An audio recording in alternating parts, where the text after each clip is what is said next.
Hello, everyone. My name is Carrie Anderson. And what I just did, introducing myself in front of a crowd of people with a microphone, hearing my voice back to me, was one of my biggest fears for quite a long time. My fear was not of public speaking.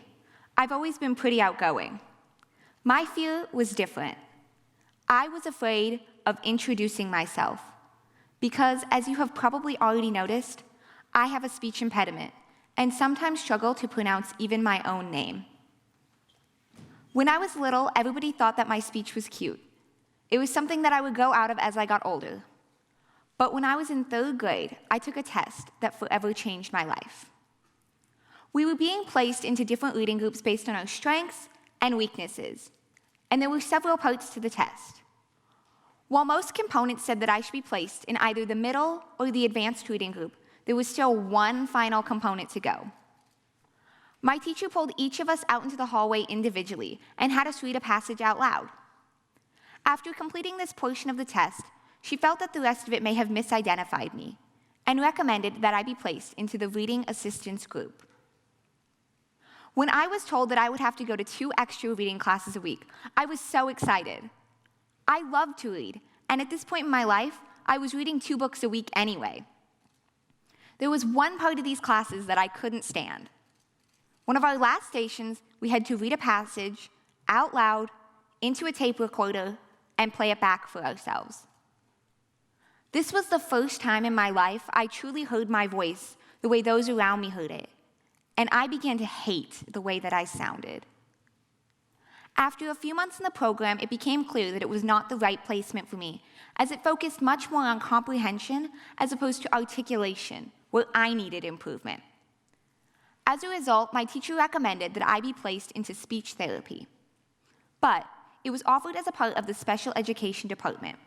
So for me to receive those services, my parents had to get me an IEP, or Individualized Education Program. This involved numerous evaluations and tons of paperwork. You might think that this is fairly uncommon, but in fact, the Department of Education reports that 13% of public school children have an IEP at some point during their education process. I thought that the right help for me would finally be coming when I started speech therapy, but unfortunately, my needs were once again misidentified. They had me working on L and S sounds, but even I knew from hearing the tape recordings that it was my R's that sounded like L's, and not the other way around. I largely believe that the school misidentified me out of their own convenience. See, speech therapy at my school was not one-on-one. I went with another girl in my class who happened to already be working on L and S sounds. So in the eyes of the school, at least I was getting some speech therapy, even if it wasn't exactly what I needed. The worst part about the whole thing was a little sticker that they placed in the corner of my desk telling me when to go, every Friday at 3 o'clock. Every kid in school knew that these stickers were for special kids. As soon as mine appeared on my desk, I ripped it off, hoping nobody would notice. Looking back, this probably wasn't the best idea, because as soon as my teacher noticed it was gone, she put another one on.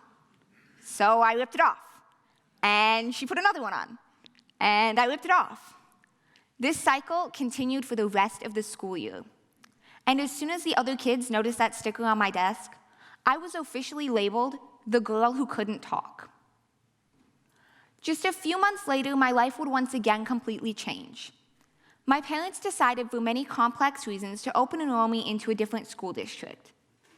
I was absolutely terrified to leave all my friends behind. I mean, I had been with them since kindergarten. In order to prepare for the first day of school, I spent all of my tooth fairy money at the state fair on a brand new custom airbrush t-shirt with my name across the top in big pink and purple letters. This way, I thought, I won't have to introduce myself to all these new kids. They can just read my name. And it kind of worked. A new school also meant a new speech therapist, and because I was in a different district, a new IEP. This reevaluation more correctly identified my needs, as it found I was only saying R sounds correct around 30% of the time in my daily conversation. Despite the shifted focus of my speech therapy, I would still occasionally try to skip. They wanted me to go during silent reading time, which was my favorite part of the day. I didn't want to miss out. Even though speech therapy was better at my new school, they still never recorded me, so I couldn't hear what I was doing right or wrong, or if I was making any improvements at all. But at least they didn't label my desk, because I was already labeled the new girl. Every time I went to speech therapy, I could work to earn different rewards. Most days, this was just in the form of chocolate. But if you know me, you know that chocolate is a pretty good motivator. After several speech therapy sessions, I could earn a party where I would get to invite one of my friends from my class to come and play some games during my speech therapy session. Sorry, friends, these were not your typical board games. These were speech games designed to assess my communication skills in a more social setting. I found the entire thing extremely childish. But in an effort to keep my speech therapy a secret from as many kids as possible, I invited the same girl to every party. She happened to be enrolled in ESL, or English as a Second Language classes, which were housed right next door to speech therapy. She kept my secret and sometimes invited me to her ESL parties, so we missed a lot of class.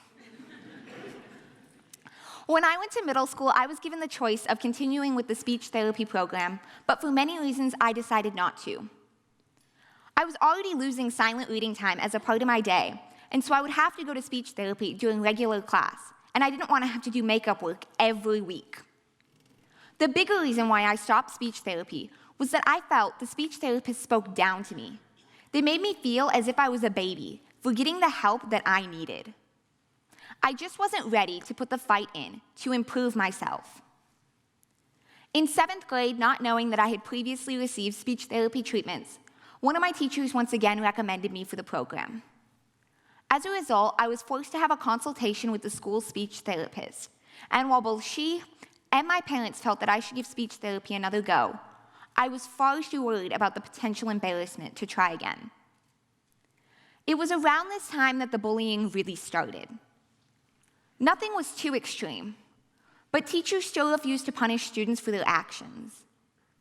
One particular instance I remember was in 7th grade. I decided to run for student council, and as a part of the election process, we had to give a speech to around 100 kids in our class who would be voting between us. After I gave my speech, I felt it went pretty well, but I stepped out into the hallway to get a drink of water. While I was in the hallway, a rumor started that I was out there crying because I was a baby and I knew I was going to lose the election. People already thought of me as a baby for the way that I spoke, and this was just the fuel they needed for the rumor to spread like wildfire. With just a little bit of fight left in me, I decided to give student council another try. It was the end of 8th grade, and we were running for positions to represent our middle school at the high school student council. Because this was a grade-wide election, we didn't have the opportunity to give speeches. Instead, we hung up posters all throughout the 8th grade hallways. A few days into the election, one of my friends pulled me aside and told me she had seen another student tearing my posters off the wall. I had noticed a few of them on the floor, but I assumed I just hadn't used the right kind of tape, and that they were in smaller pieces because kids had stepped on them, not paying attention to their surroundings. The security camera footage revealed that the student was not only ripping them off the wall, but he was tearing them into little pieces and throwing them into the air for his own personal confetti. Not only did the teachers running the election refuse to punish him, but they encouraged him to go and tear down everyone else's posters on the last day of the election so that cleanup could go just a little bit faster. I began to worry that I would never get a job. Nobody would want to hire me because they couldn't understand the way that I spoke. When I was 16, I did get a job. And just a few weeks ago, in the span of less than an hour, 3 different customers asked me where my accent was from. Unfortunately, I didn't get an opportunity to explain to them, it's not an accent at all. It's just a speech impediment. When I would go out to eat and a restaurant would ask for my name, I would make up a fake name that was easier for me to pronounce so that hopefully I could get my food. Even in casual conversation, I would sometimes change my word choice mid-sentence to something that was easier for me to pronounce. And when I would write speeches for classes, these decisions were even more conscientious, as I would always have a thesaurus ready to find a word without an R in it. All of my friends know the look that I give them, a longing side glance, when I want them to introduce me to somebody new that we're meeting, so I don't have to struggle through pronouncing my name. When I came to UNO, things got a little bit better. First, I didn't have to use my legal name on any school paperwork. So on the first day of school, when every teacher took attendance, they could just read Carrie, and I wouldn't have to keep explaining it over and over again. During my second semester, I was assigned to write a paper on how I identify myself, what makes me unique, and what has contributed most to me becoming the person that I am today. For the first time in my life, I put it on paper. My name is Carrie Anderson, and I have a speech impediment. I realized that my value, your value, is not equal to our greatest weaknesses. Now, all of that being said, would it be nice if I had an easier time communicating? Of course. We need to work together to stop the stigmatization of speech impediments. We need to identify children at a younger age so that speech therapy has the best chance of making the biggest impact. We need to develop new and innovative treatment methods so that all types of learners can learn to communicate effectively. You may think, my speech impediment isn't that extreme. I didn't fix it because I didn't try hard enough, and that there's enough resources devoted to this problem. What you may not know is that the Department of Education found in a 2012 survey that 1 in 12 children between the ages of 3 and 17 has a communication disorder of some kind. But only 45% of these children had received any treatment within the last year. That study was about kids like me. That study included me. I stopped going to speech therapy because society made me feel bad for doing so. But a lot of kids didn't get the opportunity to try at all. Today's talks are supposed to be about resilience. But ironically, I can't properly say that word. I mean, it's got R's, S's, and L's. Every sound I've ever been treated for in speech therapy. But you see, resilience isn't about what we say, or how we say it for that matter. It's about the actions we take each and every day to get back up after someone tries to knock us down. And believe me, people have tried to knock me down. Today, my act of resilience is getting on this stage and not choosing special words that are easier for you to understand when telling my story. I pledge to continue to fight for all people with communication differences so they can create the change they wish to see in this world. I pledge to keep fighting for myself, to introduce myself to all people I meet with confidence, and to take ownership of my story. Don't count me out, because from this stage, I will take on the world stage. Thank you.